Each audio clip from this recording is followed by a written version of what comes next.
Graça e paz, meus irmãos, tudo bem com vocês? Hoje eu tô aqui para ministrar uma palavra para você, algo que tem tocado meu coração, algo que tem falado muito comigo, e eu quero trazer essa palavra aqui para você. Se você é novo aqui no canal, se esse é o primeiro vídeo que você tá vendo, seja muito bem-vindo aqui no meu canal no YouTube. Esse é o canal onde eu falo coisas da Bíblia, coisas da vida cristã, dia a dia da vida cristã, devocionais, curiosidades bíblicas, enfim. Se você gostar, deixa um like aqui no vídeo, se inscreva no canal e me acompanhe nessa jornada aí de ministração da palavra, de levar o evangelho ao maior número de pessoas possível. Amém? Vamos lá para a mensagem. Eu tenho certeza que você conhece a história de Jó. Jó é aquele homem que é muito utilizado por ter muita paciência, por ter perdido as suas coisas e por não ter pecado contra o Senhor.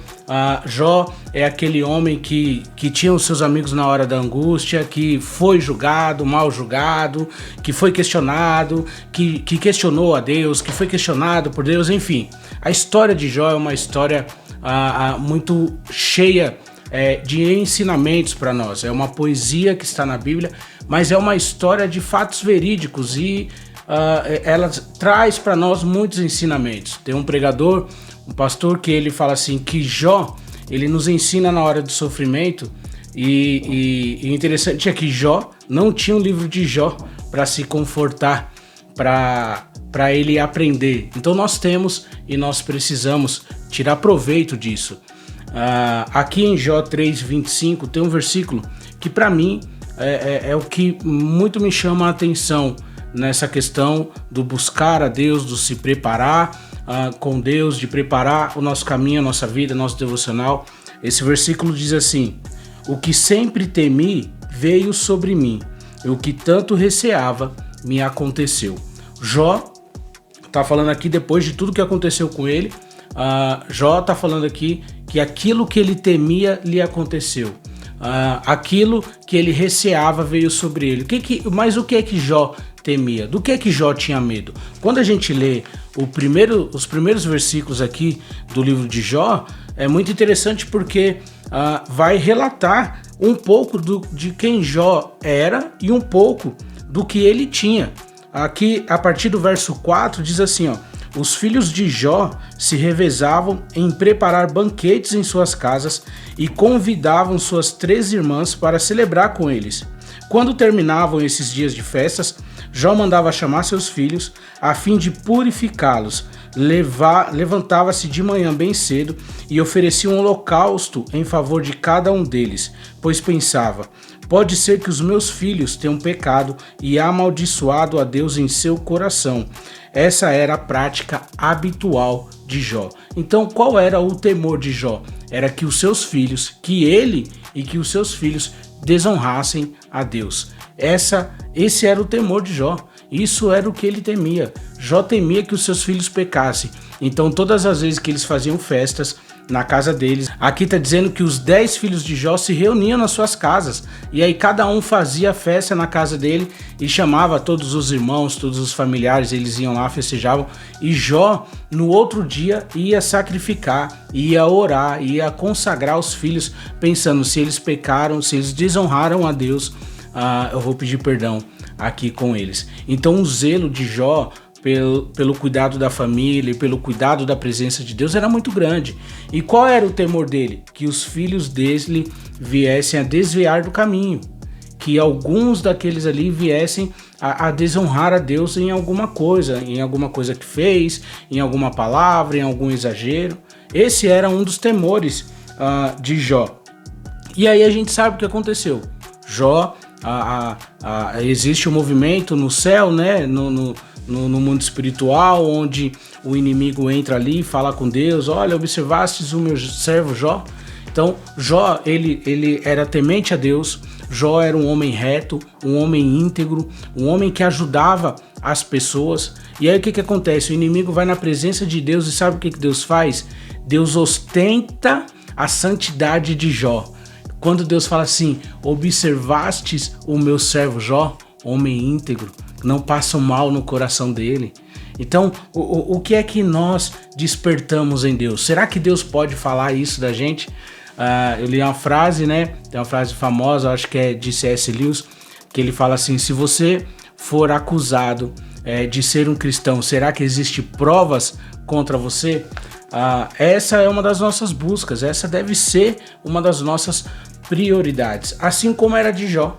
Então Jó não esperava pela surpresa, Jó já se preparava antes, já se precavia antes, orando, buscando ao Senhor, sacrificando, ofertando, ensinando os filhos, chamando os filhos para a oração. Só que aí o inimigo vai na presença de Deus e Deus fala assim: vai lá, toca nas coisas dele. Porque o inimigo questionou a Deus e ele falou assim, enfrentou a Deus, né? E ele falou assim: olha, Jó faz tudo isso aí, ele é íntegro, ele é reto, é muito fácil para ele, porque ele tem tudo.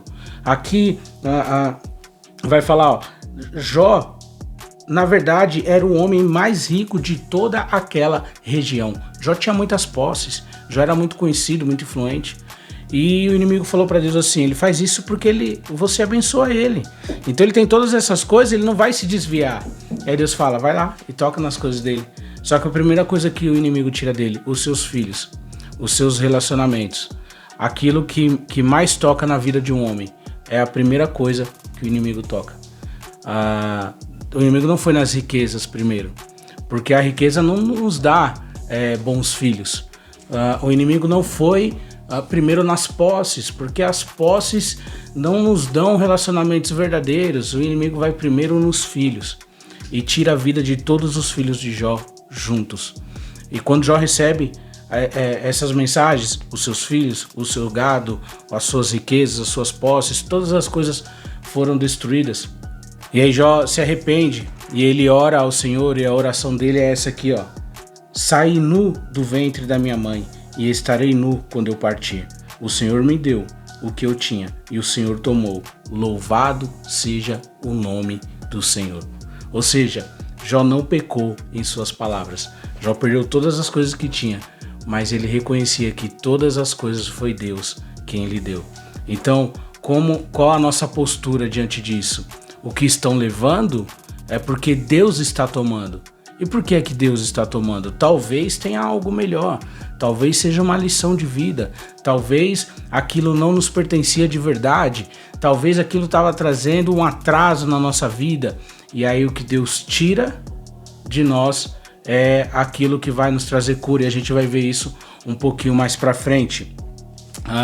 Jó, o inimigo não se contenta com isso, porque ele tira tudo de Jó e Jó continua adorando ao Senhor, e de novo o inimigo vai na presença de Deus e aí Deus os tenta de novo. Observastes o meu servo Jó, homem íntegro, homem que não passa maldade no seu coração, um homem que não pecou em suas palavras. Você tirou tudo dele, mas ele continua o mesmo.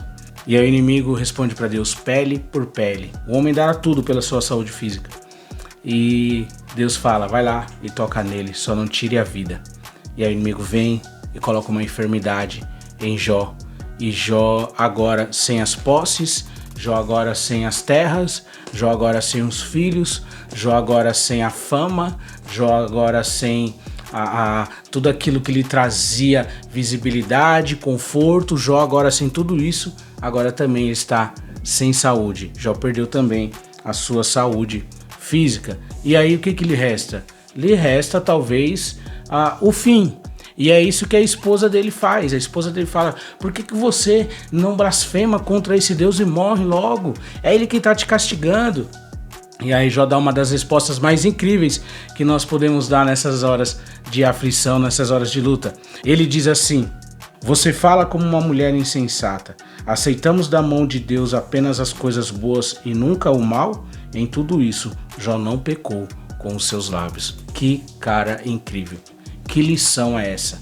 Que ensinamento é esse? O que é que nós aprendemos com isso? Queridos, muitas pessoas me procuram, né? E falam das dificuldades e dos problemas que tem. E, problema é da vida, do dia a dia. Todo mundo tem problema. Todo mundo tem a sua luta, todo mundo tem o seu leão para matar todo dia, todo mundo tem a sua luta para enfrentar. E aí cada um sabe a força que tem, e é bom quando a gente fala com alguém. Então eu sempre procuro dar um conforto, mas eu também dou um alerta. mas eu também coloco a pessoa no lugar. Olha para frente, continua. Pai de família querendo parar com a vida porque perdeu um emprego ou porque passou por uma perca muito grande ou tá sofrendo algo. Continua, cara, continua. Eu tenho um amigo que lançou um projeto na internet, né? Ele trabalha com mídias sociais, ele lançou um projeto grande na internet e no dia da inauguração desse projeto, um dia antes da inauguração desse projeto, a mãe dele foi internada. E no outro dia, que era o dia da inauguração do projeto, a mãe dele veio a falecer. Ele falou com todo mundo, olha, semana que vem nós continuamos, e ontem ele lançou o programa dele. Na semana passada a mãezinha dele faleceu e ontem ele lançou o programa dele e tá lá firme e forte. Então ter o seu momento de luto, de tristeza, ter o seu momento para reposicionar a mente, o coração, para reposicionar a sua rota, mas você precisa permanecer, continuar. Tem pessoas que dependem de você. Para você que é pai de família, tem pessoas que dependem de você. Você que é casado, você que ainda tem os seus pais, você que tem seus irmãos, você que tem amigos à sua volta. Até você que acha que você está sozinho, existem pessoas que te ouvem que você não sabe. Existem pessoas que estão nesse momento sendo influenciadas pelo seu silêncio e você talvez não sabe disso. Então, queridos, parar não é a opção. Parar não é a opção. Nós precisamos permanecer, continuar. Nós precisamos dar um passo à frente todas as vezes. O problema está aqui, nós precisamos dar um passo à frente e olhar para trás para ver como resolver esse problema e continuar. Nós não podemos simplesmente nos entregar à tristeza, à aflição, à dor, à perca. Não, nós precisamos continuar. E aí Jó, aqui é a história de sofrimento de Jó. Nós começamos aqui a história de Jó. Eu li esse livro inteiro, agora nos últimos 3 dias eu tô aqui ruminando muita coisa dele, né? Então essa é a história da causa do sofrimento de Jó. Então nós vemos aqui tudo que ele passou, todas as aflições que ele passou, e existe uma particularidade aqui, porque a partir do verso 3 vai falar que ele tinha 3 amigos. Esses 3 amigos foram lá visitar Jó. E quando eles viram a situação que Jó estava enfermo, Jó estava vestindo pano de saco, jogou cinzas na cabeça por causa do luto, era a cultura deles. E Jó estava sofrendo. E esses 3 amigos, eles vieram e eles ficaram por 7 dias vestindo pano de saco, jogando pó sobre cinzas e pó sobre a cabeça, e por 7 dias eles observaram Jó sem falar nada. Por 7 dias eles ficaram ali tentando entender, para consolar Jó, mas eles ficaram 7 dias observando Jó sem falar nada, porque Jó precisava desse tempo. Aqui no capítulo 4 a gente vai ver que ele começa a falar de Jó. Esses são amigos de Jó, eles já sabiam quem era Jó, conheciam Jó antes, e ele fala uma coisa sobre Jó que vai nos ensinar agora. Ele fala assim, ó: você já deu ânimo a muita gente e deu força aos fracos. As suas palavras sustentaram os que tropeçavam e você deu apoio aos vacilantes. Ou seja, Jó era um homem que animava as pessoas, que fazia pelas pessoas, que encorajava as pessoas. E agora ele está passando por tudo isso. E agora o sofrimento veio sobre ele. Então, o que é que eu temo? Eu temo parar. Então eu não posso parar. Jó falou assim: aquilo que eu temia me aconteceu. Qual é o meu maior temor? Qual é o seu maior temor? Então você precisa orar por isso, você precisa se preparar para isso. Jó se preparou para isso. Jó deu ânimo para tantas pessoas, Jó animou tantas pessoas, Jó tirou tantas pessoas da tristeza, da pobreza, Jó ajudou tantas pessoas a prosperarem, e agora ele está precisando disso. E ele vai buscar em quem? Em Deus. Quando você vai ver lá no final da história, os 3 amigos de Jó discutem com Jó, os 3 amigos de Jó falam ali com Jó, e aí depois vem outro menino mais novo, Eliú, e discute ali com os amigos de Jó, e depois discute com Jó, e tem toda aquela bagunça, e a gente não sabe quanto tempo isso durou, mas no final Deus responde a Jó, e Deus vem e fala com Jó, e Jó solta uma das frases também mais incríveis. Jó é incrível, e ele fala: Senhor, antes eu te conhecia de ouvir falar, mas agora eu te conheço porque os meus olhos te viram. Nós precisamos esperar por isso, cara. Então talvez esse sofrimento que você está passando é o que vai te fazer ver o Senhor com seus próprios olhos. Esse sofrimento que você está passando, talvez é o que vai abrir caminho para que você tenha uma vida próspera daqui para frente. Esse sofrimento que você está passando, talvez seja a base para que você vire um instrutor, um professor, um tutor, para que você anime outras pessoas. E a sentença de Deus para com Jó e seus amigos foi incrível. Aqui no capítulo 42, no verso 10, diz assim: quando Jó orou pelos seus amigos, o Senhor o tornou próspero de novo. Na verdade, o Senhor lhe dobrou tudo o que tinha antes. Ou seja, quando Jó se posiciona e ora pelos seus amigos que estavam acusando, os amigos dele estavam tentando achar uma resposta. E eles não tinham, nem eles tinham a resposta para eles, nem a resposta para dar para seus amigos, e acabou tornando um embolo todo ali, e Jó acaba orando pelos seus amigos. E a palavra acaba assim, né? Quando Jó orou pelos seus amigos, o Senhor lhe abençoou. Na verdade, Deus lhe dobrou tudo o que ele tinha antes.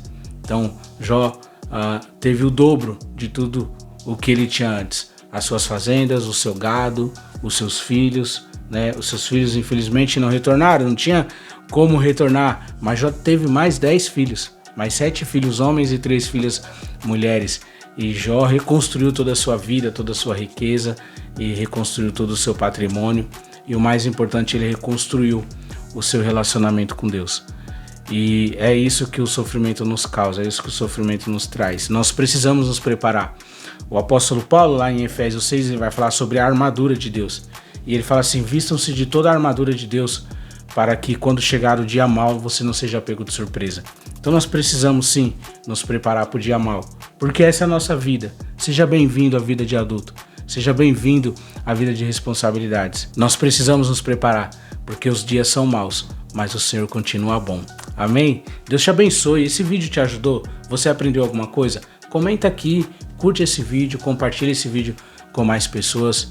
E se você gosta do meu trabalho, se inscreve aqui, me ajuda nessa jornada, porque juntos nós vamos fazer a palavra de Deus conhecida pelo maior número de pessoas. Amém? Deus te abençoe.